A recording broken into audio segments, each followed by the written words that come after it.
bahani qua bedaha metahum bedese kono like subscribe comment atresu ካህናቲ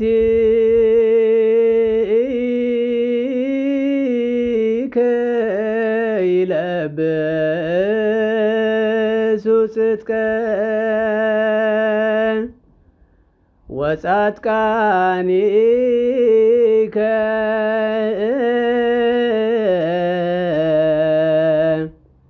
ትፍስሕተ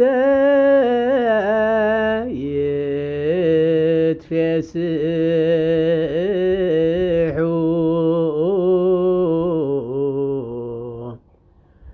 በእንተ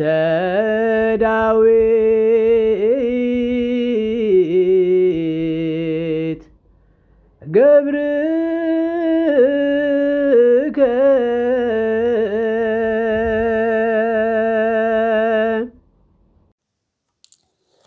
ሓፂር ታሪክ ህይወትን አበርክቶን አባ ማሪኖ ሃይለ። ክቡራንን ክቡራትን ህዝቢ አምላኽ እዚ ቀፂልኩም ትሰምዕዎ ታሪክ ህይወትን አበርክቶን አባ ማሪኖ ሃይለ እዩ። ንዝኽርን ክብርን 10 ዓመት ዕርፍቲ ፍቱው አባ ማሪኖ ኢልና ካብዝን ካብትን አዋህሊልና ድኹም ዓቕምና ዝፈቅዶ ጀባ ንብለኩም ኣለና። እንሆ ከዓ ዜና ህይወትን አበርክቶን አባ ማሪኖ ሃይለ ንዝኽሪ 10 ዓመት ዕረፍቶም። ሊቃውንቲ ታሪክ ወዲ ሰብ ክንየው ሞት ክነብር ዝኽእል ብህይወት እንከሎ ብዝሰርሖ ዘይመውት ታሪክ እዩ ይብሉ። ኣብ ጉዕዞ ፖለቲካዊ ታሪክ ኤርትራ ቀደም ኮነ ሎሚ ንፍትሕን ርትዕን ደው ዝበሉን ብስማዕ ልማዕ ከዓ ንጨቆንቲ ሰበስልጣን መንግስቲ ዓገብ ዝበሉን በዚ ዝኣክል እውን ዝተሰደዱን ዝተገፍዑን ዝተኣስሩን ውሉደ ክህነት ከም ዝነበሩን ከም ዘለውን ዝፍለጥ እዩ። ገለ ካብቶም ቀዳሞት ውሩያት ካህናት ኣባ ኣጎስጢኖስ ተድላ በዓል ሄቦ ጽንዓ ልግለ፣ ኣባ ቶማስ ጃውጅ በዓል ምሕላብ መንሳዕ፣ ፓድሬ ዶዚቴዮ ማጎኒ ውሩይ ጋዜጠኛ ኢጣልያዊ፣ ኣባ ብርሃነ ተኽሉ በዓል ሰንሳ ሓንጋንኣ፣ ኣባ ማሪኖ ሃይለ በዓል ዓዲ ፊኒዕ ጽንዓ ልግለ ወዘተ ይዝከሩ። ካብ ድሓሮት ወለዶ ከዓ ኣባ ተወልደ ብርሃን ጸጋይ በዓል መንደፈረ ዓረት፣ ኣባ ሙሴ ዘርአይ ዮሴፍ በዓል ሓላይ ዓረት ይዝከሩ። ንደው እምበኣር ዝኽሪ 10 ዓመት ዕረፍቶም ክንዲ ዝኾነ ብዛዕባ ታሪክ ህይወትን አበርክቶን ክቡር ነፍሲሄር ኣባ ማሪኖ ሃይለ ክንትርኽ ኢና። ኣባ ማሪኖ ወይ ከዓ ኣባ ተክለ ማርያም ካብ ኣቶ ሃይለ ተስፋይን ካብ ወይዘሮ ለተ ማርያም ብርሃንን ብ20 መጋቢት 1942 ኣብ ዓዲ ፊኒዕ ጽንዓ ልግለ ተወልዱ። ብ15 ጉንቦት 1954 ናብ ዘርአ ምንኩስና ማሕበር ካፑቺኒ ኣተው። ብ1959 ኣብ ደቀ ምሓረ ዓመተ ተመክሮ ምስ ወድኡ ብ2 ነሓሰ 1960 ንኡስ መብፅዓ ገበሩ። ኣብ ገዳም ገጀረት ኣስመራ ትምህርቲ ፍልስፍናን ንባብ መለኮትን ምስ ተማሃሩ ብ2 ነሓሰ 1963 ኣብ ኣስመራ ዓቢ መብፅዓ ገበሩ። ብ21 ጥሪ 1968 ከዓ ኣብ ኣስመራ ማዕርገ ክህነት ተቐበሉ። ኣባ ማሪኖ ሃይለ ድሕሪ ክህነቶም ኣብ ዝተፈላለየ ጽፍሒ ማሕበራዊ ሓላፍነት ብልዑል ወኒ ከም ዘገልገሉ ሰነዳት ማሕበር ይሕብሩ። ኣብ ገዳም ገጀረት ናይቶም ውሩይ ካህን ኣባ ኣጎስጢኖስ ተድላ ጸሓፍን ኣመኻርን ምንባሮም እውን ይፍለጥ። ኣብ ሰብዓታት ዘመነ ደርጊ ህዝቢ ኤርትራ ብሕሱም ዝተሳቀየሉ ዓመታት ነበረ። ሓደ ካብቶም ብቃልዕ ንመንግስቲ ደርጊ ሰላማዊ ህዝቢ ኣይትቕተሉ ዓገብ ክብልዎ ዝደፈሩ በዚ ዝኣክል እውን ዝተገፍዑን ዝተኣስሩን ኣባ ኣጎስጢኖስ ተድላ እንክኾኑ ኣባ ማሪኖ ሃይለ ግን ንስክላ ኣምሊጦም ብዕለት 18 ጥቅምቲ 1975 ካብ ኣስመራ ወፂኦም ብዕለት 1 ጉንቦት 1976 ኣብ ፖርት ሱዳን በጽሑ። ድሕሪ ቁርብ ኣዋርሕ ከዓ ዓዲ ጣልያን ኣተው። ኣብ ዓዲ ጣልያን ዓመት ዝኣክል ምስ ተቐመጡ ብፍቓድ ማሕበር ቋንቋ ከጽንዑ ንዓዲ እንግሊዝ ተላኣኹ። ካብ 1977 ክሳብ 1979 ክልተ ዓመት ዝኣክል ኣጽኒዖም ከዓ ንዓዲ ጣልያን ተመልሱ። ካብ 1979 ክሳብ 2013 ን34 ዓመት ዝኣክል ኣብ ሚላኖ ንመላእ ህዝቢ ሓበሻ ኣገልገሉ። ኣባ ማሪኖ በቲ ዝማረኽ ጠባዮም ምስ ትካላት ቤተክርስትያንን ምስ ካልኦት ዘይመንግስታውያን ናይ ተራድኦ ትካላትን ብምድዛብን ብምትሕግጋዝን ንግራት ስርሖም ኣስፍሕዎ። ኣብ ኤርትራ፣ ኢትዮጵያ፣ ሱዳን ዝተፈላለየ ማሕበራውን ሰብኣውን መደብ ስራሕ ማለት ኣብያተ ትምህርቲ፣ ኣብያተ ሕክምና፣ መዕበይ ዝኻትም ብምክያድ ዕዙዝ ኣበርክቶኦም ገበሩ። ማሕበራዊ ሓልዮ ኣባ ማሪኖ ዘድነቐ ምምሕዳር ከተማ ሚላኖ ናይ ምስጋናን ንኣዳን ኣብ 2009 ናይ ሰላም ስልማት ኣብ 2012 ከዓ ኣምብሮጂኖ ዶሮ ተባሂሉ ዝፍለጥ ወርቃዊ ሽልማት ሸለሞም። በዚ ዝረኸብዎ ሽልማት ዝተሓጎሰ ሓደ ኢጣልያዊ ዓርክን ፈታውን ኣባ ማሪኖ እዙ ዝስዕብ ምስክርነት ጽሓፈሎም። ተፈታዊ ማሪኖ ሰላማት፣ እዚ ዓመት እዚውን ኣምብሮጂኖ ዶሮ ከም ዘሸነፍካ ሰሚዐ ኣገናዕ እንኳዕ ሓጎሰካ። እዚ ወረ ምስምዐይ ክንደይ ከም ዝሐጎሰኒ ክትግምቶ እኳ ኣይትኽእልን። እግዚኣብሔር ይመስገን። ግን ከዓ እዙይ ዓርከይ ንኣኻ እውን ከመስግነካ ግቡእ እዩ። እዚ ሽልማት እዚ ካሕሳ እዩ እወ ነቶም በዚ ግዜ እዚ ዝሳቀዩ ዘለዉ ኤርትራውያን ብፍላይ ከዓ ነቶም ኣብ ምድረ በዳ ሲና ኣካላቶም ጎዛዝዮም ኣብ ዕዳጋ ዘውዕሉሎም ዘለዉ ኤርትራውያን ካሕስኦም ከም ዝኾነ ካሓስቦ እየ ዝደሊ ክብል ፀሓፈ። ሓደ እዋን ኣባ ማሪኖ ሃይለ ፍረ ዓሚቕ ኣስተንትንኦም ከም ዝኽብሉ ፀሓፉ። ንድኻ ምሕጋዝ ቀሊል ከም ዘይኮነ ኩላትና ንፈልጦ እዩ። በዓል እምነትን ፈታዊ ጸሎትን ዝኾነ ሰብ እንተሎ ግን ንሱ በቐሊሉ ናብ እግዚኣብሔር ክቐርብ ይኽእል እዩ። ናብ እግዚኣብሔር ምቕራብ ማለት ከዓ ናብ ዝሳቐን ናብ ድኻን ምቕራብ ማለት እዩ። በዚ ቅዱስ ዕላማ ተለዓዒሎም ኣብቲ ጽንኩር ግዜ ውግእ 1989 ኣባ ማሪኖ ሃይለ ንጸገም ህዝብና ከቃልሉ ምስ ራባቶኒ ዝስሙ ትጉህን ዕዉትን ክርስቲያን ዜጋ ጣልያን ብሱዳን ኣቢሎም ናብቲ ሓራ ወፂኡ ዝነበረ መሬት ኤርትራ ኣተዉ።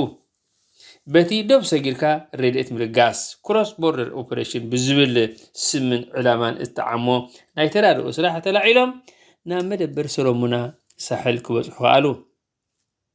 ኣብቲ መዕቆቢ ህዝቢ 500 ዝኻትም ቆልዑን ካልኦት ናይቶም ኣብ ግንባር ውግእ ዝነበሩ ደቂ ተጋደልትን ረኸቡ።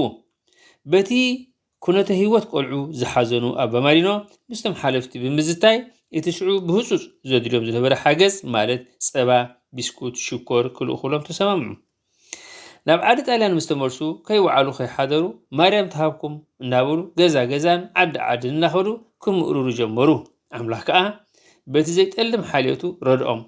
ነቶም ስኡናት ቆልዑ ን2 ዓመት ማለት ክሳብ 1991 ዓመተ ናጽነት ዘጽንሖም ረድኤት ለኣኹሎም።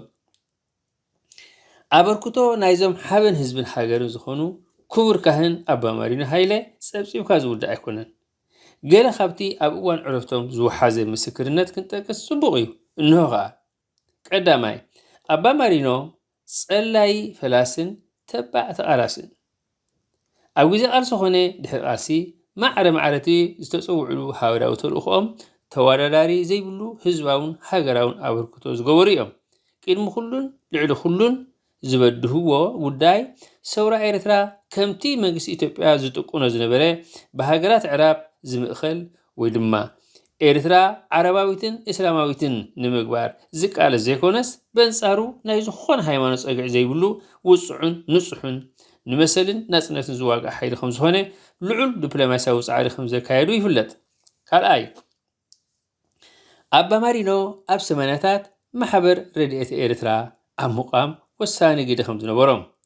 ኣባ ማሪኖ ኣብ ምቋምን ምድላልን ራድዮ ሓፋሽ ኤርትራ ብጉልበትን ብንዋትን ልዑል እጃም ዘበርከቱ ንሜዳ ኤርትራ እናኣተዉ ናጽነት ህዝቦምን ሃገሮምን ንምቅልጣፍ ኒሕን ሞራልን ተጋደልቲ ዘበረኹን ፍናን ዝሃቡን ክቡር ኣቦ እዮም።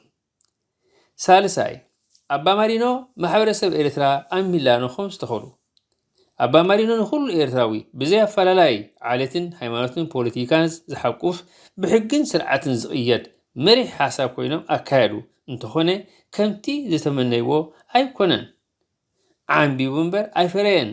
حزب حبشة ميلانو أي حاجة زمن لومي تتعيسو زبخيلو زلو قداي كوينو خاطريفو أبر ربعي أبر كتو أبا مارينو أبداق محصة حجر أمباسادر كورسوس أبا مارينو نتاترف كونات زخونت حجرنا نمحناس بعبي نحن حبون تلاعيلهم أم مهناس زعانوي أدباراتن أبيات تمهرتن حكمنان عيلاتاتن وزت توافرو كمون أم طوارن مقلاين سدرابيت سوءات بفلاي نوغاتن سنكولاتن حموماتن تقادلتي نوصاي نفسو كم زحكمو بمقبار مداركتي زي ركبو قدس تقبار فصمو حامشاي أبا مارينو ناي تسفى دسيت كم زنبور أو هاجرنا إريترا بزستخص تخبير أجمات واحد سدت من إسيات مس بزحي نزوم أخراي بحري أم مسجار بمعبل نستجنو زيجاتات كررو نزوم ركوتهم نايرد إتي تكالاتن نسبة سلطان منجستن أوياتهم من تخصمعو كدواولو زحادرو وفو يابو نبورو بزخايم ملأخ بحري تبهيلهم استسميو شارو شاي أبا مارينو تطبقي سبعو مسالات إريترابان من إسيات كاب هاجرهم تسديدهم أسام سهرة سجيرهم ناب ليبيا كسيرهم أخراي بحري شديدهم ناب هاجرات مالتان طاليان نكاتو نزقات أمام شجرات المفتاح أبا مارينو بسطور نهاجر مالتا بمخات مس حلفتي سبستان منجستي بمرددا على الخاو عدن حجن بسفوق مسرت كوب أتحازخ جبرلهم نهاجرهم كيمرسوهم بتري كمز مقوتون كمز تعوتوني في اللد بزخاء زي تسبي وص ألمن تقنن وردهم إذن نتسناي تقبارهم صبو سمومن ولعون كلعون انبر أي حسوسون شابعي أبا مارينو أمسال حياوي سامراوي أبا مارينو نتم حارقنا قعزو سهران بحرن سجيرهم ترف مت كوينهم زاعتو من إسيات بخلو مالتي بمقبي ملكسي لبسي منبر فقار ورقتن كالفولي قدات نايمو قعزي حكمنا وزته أم حقاس لعل أبركو خمس قبرون سب أو مسلم كحلو اللهم زتت أبقون تبع أبو نبرو دحرز خلو نبار تاريخ مبر نبار سب يلن كم زبهال كبر كهن حابر هزبن هاجرن فراسن تقالاسن أبا مارينا هايلة تسفاي كم كل ود أدام بعد السلسة مسكرم كل تشهن 10 بهن بتعرفوه حما قاطع مخينو عمت دحر عرفتم 360 زأخلو إرثاوان أبديسيت لامبيدوزا تأزيفهم طفو بزي حزن فصامي زسنبل خلو وشله أبا مارينو تزنبروس قدي أي مطفو انكبل تماررن بخيان كبر أبا تولد صقاي بوغنم نتزنبره زباهرر كونتات بعمقت دحر مستنتانو كم زخب صحافو أملاخ نبا مارينو مغزبتي ناي 360 دقون كيريون كيسمعوني صوعوا هو ويتا سلزفقرم نعراز ودي دقي مسي أخلكا كم تفكرن خافليت الله مساي حشكا يلوم نعانا الأدلينا نبري حشكم وباتي ويخبلو ملؤتم زازمو فقرانن فقراتن حزب أملاخ إذا سمعوا صنعكم حصير تاريخي وتابا مرين هايلة كاب بحري بجرفة خمس بهال نخبرن زخرن 10 عامات عرفتم تبهيرو زتدالو إيو أبزي مسن داوزي كتسمعوا صنعكم حصير تاريخي وتن كمون حزباون هاجراون أبركتو خور أبا مرين هايلة زتحاور مناسبات أسماتهم تقسنا خانو مسقلهم دس يبلنا إنه قا قداماي أبا تولد صقاي أقداسن أرمن حسابات ذهبنا كالآي أبا برهانة قبل خدان أسائل أبا مارينا حيلي أم الآخر زحقوزنا وجرو نقستنا تخل مريم أسائل أبا مارينا حاسسنا بالآخر المرس عدل ذهبتنا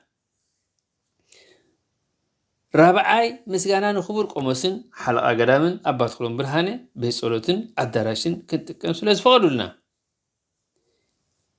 حاموشاي فولي مسغانا خا نبيتسب أبا مارينون محبر صنع عدقلن فتوتن سلو تخلو حيلومن جيزيومن جنزوبن وفيوم بخمزي أقاباب تقابئنا خنوعل سيقبروه نخلاتهم كا أملاخ سامؤهم يحبهم أدالوتن أغربتن أبالات محبر صنع عدقلن هاقر إيطاليا عدد 3 مسكرم كل التشحن 23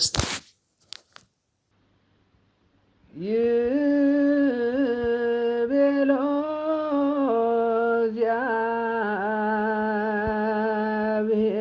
እግዚአብሔር ለአቡነ አዳም ይቤሎ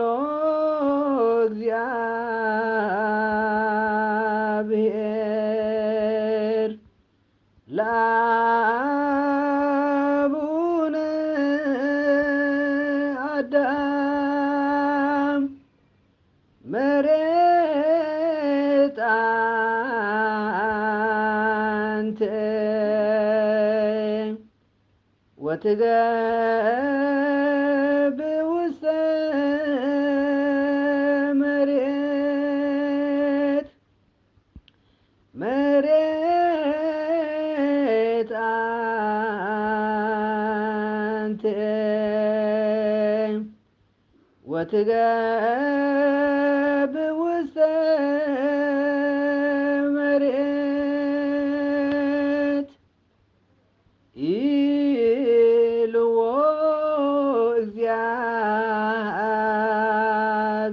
እግዚአብሔር ናቦና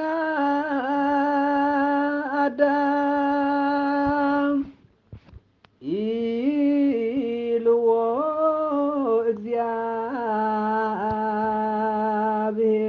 እግዚአብሔር ናቦና አዳም መሬት ኢኻ ናብ መሬትካ ክትምለስ ኢኻ መሬት